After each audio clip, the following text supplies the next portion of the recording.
आपल्यासोबत शिवसेनेचे खासदार नरेश म्हस्के आहेत। आज तुम्ही सर्वपक्षीय बैठकीसाठी दिल्लीला आलेला होतात। महाराष्ट्रामध्ये महायुतीचेच अनेक नेते पक्ष एकमेकांसोबत भांडतायत। दिल्लीमध्ये गटनेते अनुपस्थित राहिलेले दिसले, तुमच्या पक्षाचे सुद्धा श्रीकांत शिंदे आले नाहीत। काय या सगळ्या नाराजीमुळे ते आले नाहीत? नाही, नाराजी हा विषय नाही आहे। आमची महायुती भक्कम आहे। एकनाथ शिंदे साहेबांनी सुद्धा यापूर्वीसुद्धा सांगितलेलं आहे। माननीय श्रीकांतजी शिंदे यांच्या मतदारसंघामध्ये निवडणुका आहेत, नगरपालिकेच्या निवडणुका आहेत। ते स्वतः आमचे नेते असल्यामुळे संपूर्ण महाराष्ट्रामध्ये स्टार प्रचारक म्हणून संपूर्ण महाराष्ट्रामध्ये ते फिरत आहेत विविध नगरपालिकांमध्ये।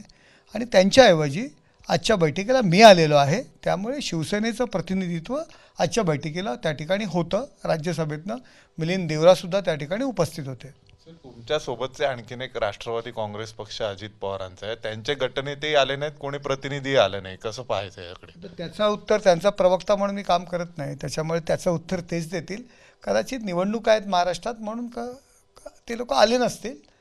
त्याचं उत्तर मला वाटतं त्यांनीच द्यावं। परंतु महायुतीतला घटक पक्ष म्हणून शिवसेनेचं प्रतिनिधित्व आजच्या सर्वपक्षीय गटनेत्यांच्या बैठकीला मी त्या ठिकाणी शिवसेनेतर्फे एकनाथ शिंदे साहेब असतील त्यांच्या आदेशाने श्रीकांत शिंदे यांच्या वतीने मी आजच्या बैठकीला उपस्थित होतो। आणि आत्तासुद्धा 5 वाजता जे लोकशाही आमची जी काही महायुती आहे त्यांच्यासुद्धा गटनेत्यांची बैठक आहे आणि त्या बैठकीला मी आता चाललेलो आहे। म्हणजे एनडीए म्हणून काही स्ट्रॅटेजी ठरणार आहे? एनडीए म्हणून शिंदे साहेबांनी आम्हाला आदेश दिलेले आहेत की सरकारची भूमिका घेईल, त्या भूमिकेची आपल्याला त्या भूमिकेचं समर्थन आपल्याला करायचं आहे।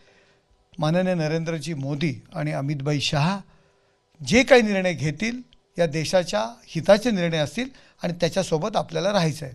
अधिवेशनामध्ये आगामी चर्चा होईल असं वाटतंय का? विरोधी पक्षांकडून गोंधळ झालाय आतापर्यंत अनेक अधिवेशनात 24 नंतर। हे बघा, आजच्या सर्वपक्षीय गटनेत्यांच्या बैठकीत विरोधी पक्षांच्याच काही घटक पक्षांनी त्यांच्या गटनेत्यांनी हे अधिवेशन चाललं पाहिजे, अधिवेशनात चर्चा करायला पाहिजे अशा पद्धतीचा विषय मांडलेला आहे।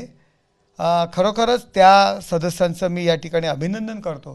कारण अधिवेशनामध्ये आपण जे येतो आपल्या मतदारसंघातील देशाचे प्रश्न मांडण्याकरता येतो, चर्चेतून ते मांडले पाहिजेत, त्याविषयी सखोल चर्चा व्हायला पाहिजे। परंतु अधिवेशनात गोंधळ घालायचा आणि ते अधिवेशन तहकूब करायचं, यामध्ये देशाचा पैसासुद्धा त्या ठिकाणी वाया जातो आणि त्याचबरोबर वेळसुद्धा वाया जातो। आणि ज्या पर्पज करता तुम्हाला लोकांनी पाठवलेलं आहे तो पर्पज, तो हेतू साध्य होत नाही। धन्यवाद सरदार। आपल्यासोबत होते नरेश म्हस्के, शिवसेना ठाणे लोकसभेचे खासदार, ज्यांनी म्हटलेलं आहे की आम्ही प्रतिनिधित्व करतोय आमचा पक्ष म्हणून एनडीए सोबत आहोत, प्रत्येक सर्वपक्षीय बैठकीतही आणि एनडीएच्या बैठकांमध्ये सुद्धा आणि एनडीएच्या भूमिकेमध्ये सुद्धा।